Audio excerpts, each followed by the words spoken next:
The morning light appeared on the horizon, tinting the sky with hues of orange and pink as an anxious crowd gathered around Mount Golgotha. At the center of this tense and silent atmosphere stood the cross where Jesus would face his final sentence among the Roman soldiers. The centurion, an imposing and authoritative figure, watched intently as the preparations for the crucifixion progressed in the moments that followed with an intensity that no one present would ever forget. An earth tremor vibrated the ground beneath his feet, giving everyone the strange impression of being on the edge of an unknown abyss. The sun, which had barely risen, suddenly darkened, plunging the entire earth into the shadow of the cleft rocks, emitting rumblings that echoed in the air as if nature itself was reacting to the scene before them. The centurion, who had witnessed many battles and scenes of brutality, felt a deep shiver run down his spine. Never before had he witnessed something so grand and mysterious. As he watched the man crucified before him, a mixture of fear and reverence invaded his heart. Then he whispered with conviction and admiration, "Truly, this man was the Son of God." Matthew 27 verse 54 is just the beginning, because today we are going to explore in depth this enigmatic character, the centurion. We will discover who he was, what his role was, and what happened to him after the crucifixion.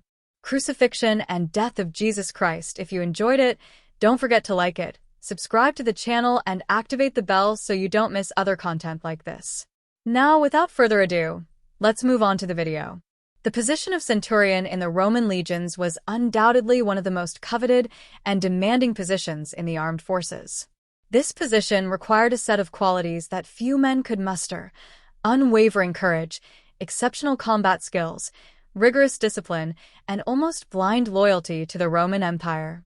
Unlike other soldiers who could obtain promotion over time or through isolated acts of bravery, the centurion had to demonstrate constancy and efficiency both on the battlefield and in the internal organization of his troop. He commanded a unit known as centuri, made up of approximately 100 soldiers, and exercised absolute control over each of them, being responsible for both victory in battle and the maintenance of order in times of peace. The Roman military structure valued hierarchy and discipline above all else, and the centurion was the pillar of this organization. He was not only a leader, but the very example of behavior and commitment to these soldiers. His attitude, he commanded respect and fear by fulfilling the mission of imposing law and order by any means necessary, which often meant resorting to severe punishment methods such as flogging and, in extreme cases, crucifixion, a brutal and humiliating procedure reserved for the condemned, particularly those considered a threat to Roman power. This punishment was not just a death sentence, but a public display of authority and control where the centurion ensured that the execution was carried out. It unfolded without any interruption, maintaining order in an environment charged with tension. To achieve the position of centurion, the aspirant had to distinguish himself in combat by demonstrating skills not only as a warrior, but also as a strategist. An effective centurion understood the complexities of the battlefield and knew how to inspire his men to follow his orders without questioning them. He was much more than a soldier, he was a born leader. Discipline was an absolute value in his life, and he expected the same from these soldiers. The importance of this figure was such that in many battles the progress and outcome of conflicts depended on the leadership and organizational skills of the centurions. Therefore, a respected centurion was undoubtedly a warrior esteemed by his superiors and feared by his enemies. During the crucifixion of Jesus, the Roman soldiers played a decisive role. Accustomed to the context of executions, his soldiers considered this practice as an order to perform a ritual of social control and power. However, that day brought events that marked their lives when they met Jesus, someone who did not resist and did not utter a single word of hate, but who on the contrary maintained silence and unusual dignity. Many soldiers were surprised in this disturbing context. Jesus' behavior contrasted with that of the other condemned, leaving those present perplexed. During that Jesus, he was dying on the cross, a seemingly innocuous event that reflected an ancient prophecy. The soldiers cast lots for his clothes, a common practice for dividing the goods of the condemned. Jesus' tunic, described as being woven in a single piece, attracted the attention of the soldiers, who decided to cast lots for him instead of tearing it, thus fulfilling what had been announced in the scriptures of the Gospel of John. We read that after they had crucified Jesus, the soldiers took his clothes and made 4 parts, one for each soldier. They also took his tunic. The tunic was perfectly woven in one piece, from top to bottom. Then they said among themselves, "Let's not tear it, but let's cast lots to find out whose it will be." John 19 verses 23 to 24. This moment, although simple, was prophesied and substantiated as a testimony of what the scriptures had announced, even in the midst of contempt and humiliation. Jesus maintained his serene posture and dignity from the beginning of his mission on earth. Jesus faced many injustices and persecutions, but his crucifixion represented the height of his trials. The false accusations and the mockery of those who judged him exposed the depth of the injustice committed, but his silent and resigned response to the violence revealed not only his own innocence, but also the depth of his divine nature, a character who did not waver even in the face of the cruelest punishments. From the moment Jesus was brought before the high priest and the Sanhedrin, he faced trumped-up charges in a trial, with a decided outcome in moving forward. The accusers expected Jesus to defend himself intensely, but in a calm that destabilized the court, he remained silent. Only in crucial moments he responded with direct words, and striking this serenity perceived as unusual left his adversaries disconcerted, mainly in view of the firmness and dignity that Jesus demonstrated even in the face of the most serious provocations. One of the most striking moments of this attitude is reported in Matthew 26:62-64. The high priest questions him about his statements, and in a clear and solemn response, Jesus states that you said this. Moreover, I declare to you that from now on you will see the Son of Man seated at the right hand of the Almighty and coming on the clouds of heaven. By this statement, Jesus not only confirmed his identity as the Messiah, but also indicated his divine and eternal authority, something that to the religious leaders sounded like blasphemy and an offense to Jewish law, but to those who understood the messianic prophecy, his words were an affirmation of his divine mission and nature as he was brought before Pilate. Jesus faced new accusations that aimed to intensify the pressure to obtain a conviction. Pilate, realizing Jesus' innocence, however, gave into pressure from the crowd that demanded fiction of CR throughout the trial. Jesus remained serene, not reacting to provocations and refusing to defend or justify his calm in the face of the furious crowd and unjust accusations. It was disconcerting, revealing an absolute trust in the divine plan and a deep sense of abandonment to the will of the Father. This control and dignity were also manifested during the physical torture that followed. Jesus was cruelly flogged, crowned with thorns, and ridiculed by the Roman soldiers who dressed him in a scarlet cloak and ironically called him the King of the Jews. Despite the suffering, his attitude remained firm, showing inner strength, overcoming the physical pain in the face of thorns and insults. Jesus endured everything without a word of retaliation. His attitude contrasted powerfully with the brutality of the soldiers on the cross. This love and compassion were visible even in the midst of his own martyrdom. In Luke 23 verse 30, for we find one of the most moving statements of Jesus, "Father, forgive them, for they know not what they do." This prayer addressed to the Father demonstrated an unconditional love and forgiveness capable of touching even those who crucified him. These words reveal the extension of his love for humanity, reaffirming the central message of his life and his mission of salvation for all, including those who mistreated him. All this happened under the careful supervision of the Roman centurion, who had already carried out countless sentences of crucifixion. Watched with curiosity and amazement as the event progressed. Supernatural elements began to manifest. The atmosphere around Golgotha, usually chaotic and permeated with violence, began to change. An earthquake shook the ground, alarming all present and spreading fear among the crowd. At the same time, an unusual darkness covered the earth, enveloping everything in a deep dark veil, obscuring the full sun. These signs were interpreted by many as divine manifestations, indicating that what was happening took on an unparalleled seriousness. To add to the mystery after the death of Jesus, an even more extraordinary and inexplicable phenomenon occurred in Matthew 27:52-53. It is written, the tombs were opened, and several bodies of those who had died were resurrected, and coming out of the tombs after the resurrection of Jesus, they entered the holy city and appeared to many. This extraordinary event had a profound impact on all those who were present. Those present and who witnessed these manifestations were the resurrection of the saints. A supernatural phenomenon added an atmosphere of mystery and sacredness around the death of Jesus, reinforcing the impression that something divine was truly happening. The centurion soldier, hardened by violence and death, watched with perplexed eyes as the events unfolded. He who had witnessed countless executions knew that this crucifixion was different. Everything around him seemed to indicate a greater design, leaving an indelible mark even on a man trained to ignore pain and compassion.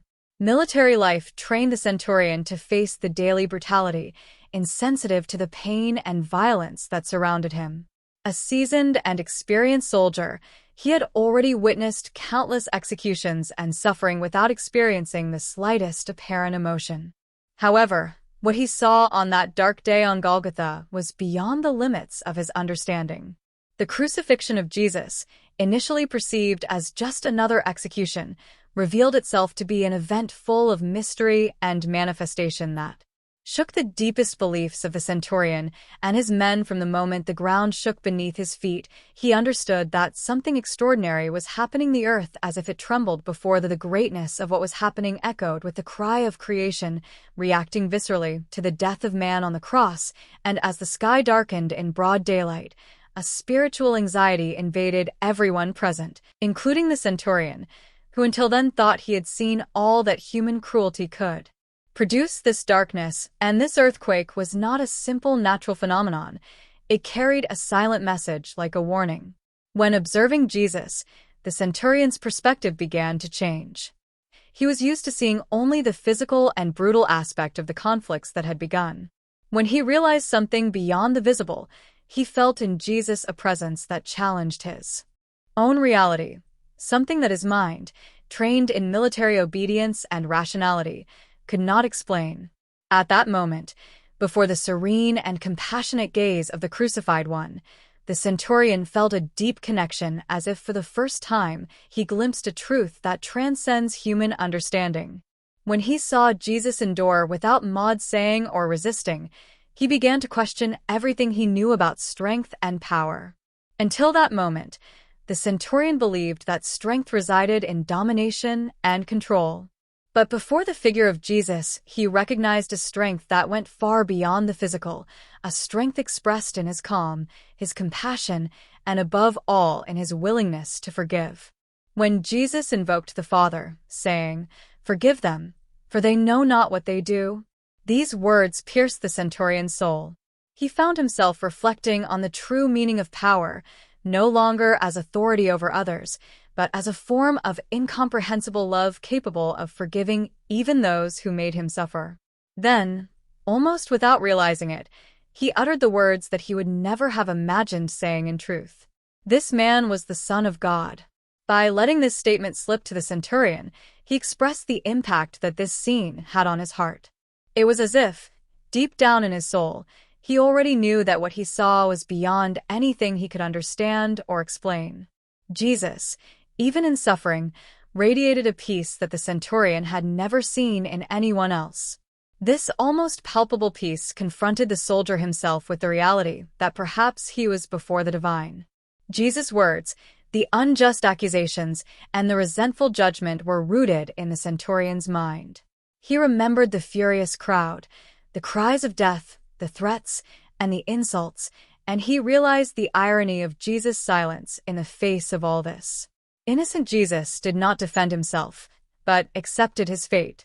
What the centurion now saw as an expression of absolute trust in God's plan, this man on the cross of whom he had previously known nothing, transformed his entire understanding of justice and power, and as the crowd dispersed, the centurion stood there absorbing what he had just experienced. The darkness began to dissipate, the sun began to shine again, but he knew that something irrevocable within him had changed. He had witnessed a scene that would mark history, a vision that revealed a meaning far Greater than anything he had known in his life, for him the world would continue to be dominated by war and violence. But that day he discovered something different, a glimpse of divinity in the midst of suffering. In the years that followed, the centurion, whose name has been preserved in Christian tradition under the name Longinus or Longinos, experienced a profound transformation, going from being simply a soldier to becoming one of the first to grasp the true essence of Jesus in what he first perceived as yet another execution turned out to be the manifestation of something eternal, an event that would shape his life and lead him on a new quest for faith and meaning. Although the name Longinus or Longinos does not appear in biblical texts, it was associated with Roman centurions by ancient Christian traditions. The name Longinos derives from the Greek word lonche, which means spear. This connection with the spear that pierced the side of Jesus probably influenced the choice of his name, cementing his place as an important figure in the early Christian religion. After the extraordinary events he experienced at Golgotha, the centurion, later known as Saint Aegeon, made a radical decision. He would give up his life of glory and military power to follow the message of peace and love of Jesus. He, who until then had dedicated his life to strict obedience to the Roman Empire, to the discipline of the legions, and to the imposition of the law, now felt drawn to something much greater, a spiritual calling that would guide him on a completely new path.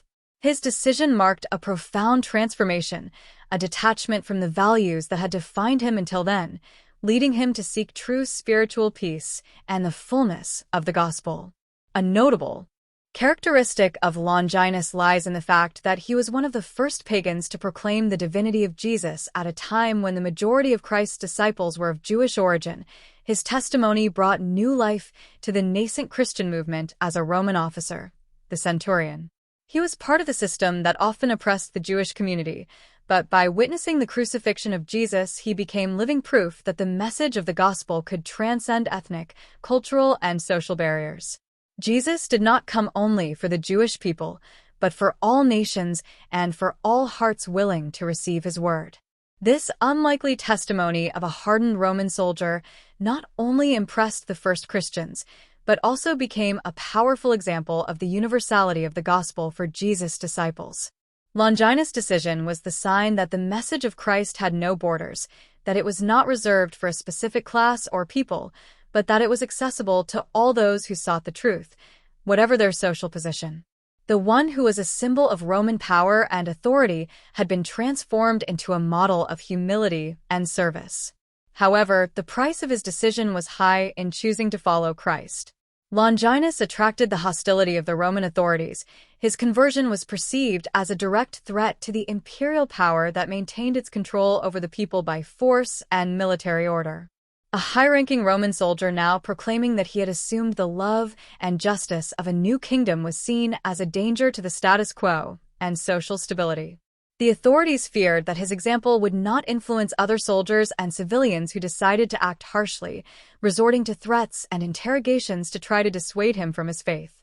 The history of Longinus' persecution is marked by extreme brutality to stifle his voice and to prevent him from continuing to spread the message of the gospel. He was subjected to cruel tortures. His tongue was first cut out in an attempt to silence him and stop his unsatisfied testimony. The Romans also took away his sight, removing his eyes and thus depriving him of his vision and his freedom to continue serving others. Each of these punishments designed to inflict indescribable pain and to intimidate potential new followers of Jesus reflected the desperation of the authorities in the face of the spread of Christianity. But Longinus, even in the midst of the most intense physical suffering, remained steadfast in his devotion to Christ.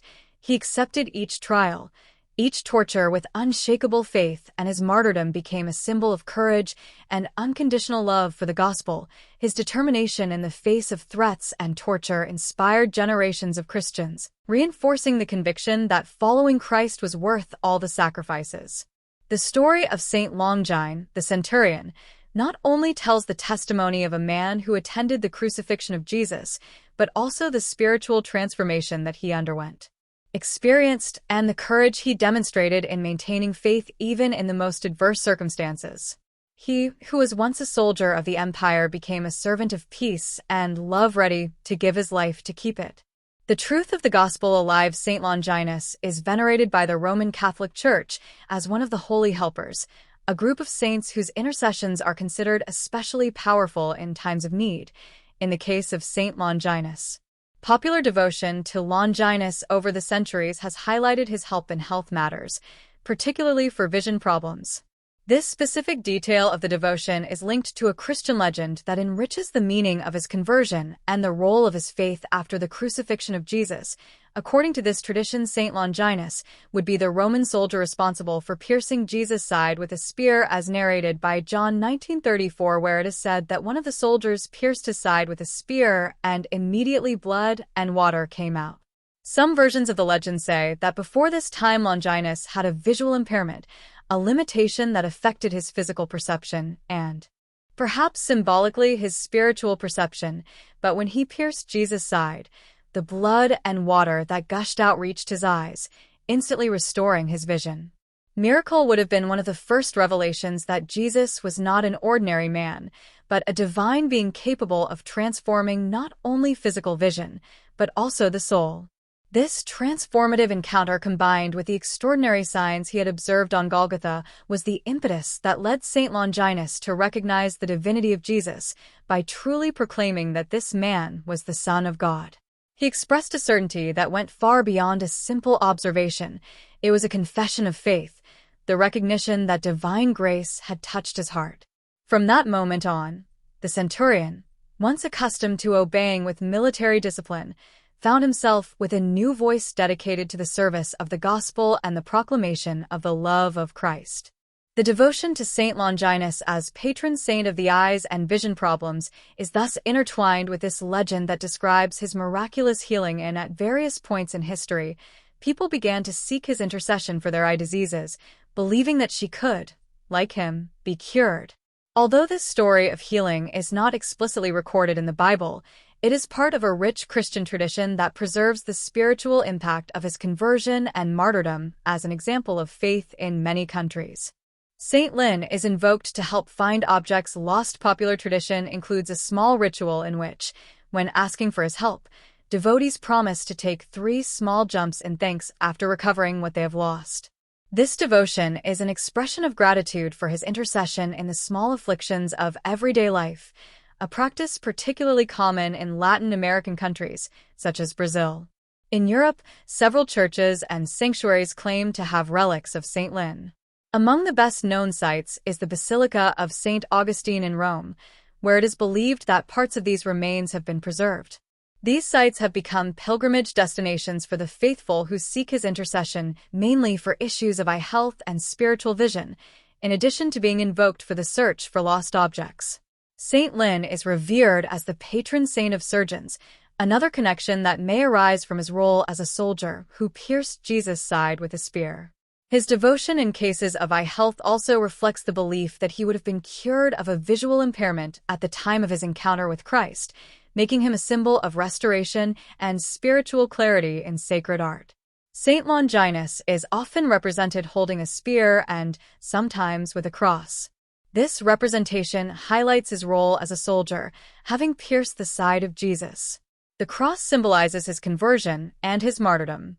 In certain works, he is also shown with his hand over his eyes, referring to the miracle that would happen, restoring his vision, highlighting the value of his vision. The link between his healing and his conversion, Saint Longinus' example, goes beyond a simple story of his physical vision being restored. It is a metaphor for the spiritual transformation that the gospel can bring. The story of the centurion teaches that God's grace knows no bounds and can touch even the most distant hearts. It reveals a greater purpose and calls even a Roman soldier who initially saw Jesus as a simple prisoner to be crucified. He was transformed by discovering Christ's true identity. His journey reminds us that Jesus' redeeming love has the power to tear down the barriers of the past.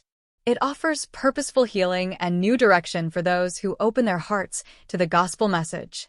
Saint Longinus' story encourages all who hear it to seek healing in Jesus, and I hope that no matter who they are or what they have experienced, it invites us to recognize that, like this centurion on Calvary, we can find redemption by abandoning ourselves to Christ's unconditional love, allowing his grace to transform our vision, both physical and spiritual, and to guide us to a life full of meaning. We often seek stability, recognition, and success according to the standards of the world, but the life of the centurion shows us that true fulfillment lies in the acceptance of a divine mission that transcends material achievements and guides us towards a goal greater than ourselves. Furthermore, the story of Saint Longinus invites us to open our hearts to the mercy and forgiveness of the qualities that he saw in Jesus and that deeply inspired him in assisting Christ's suffering. The centurion witnessed not only an act of sacrifice, but also an expression of love that surpasses all human understanding.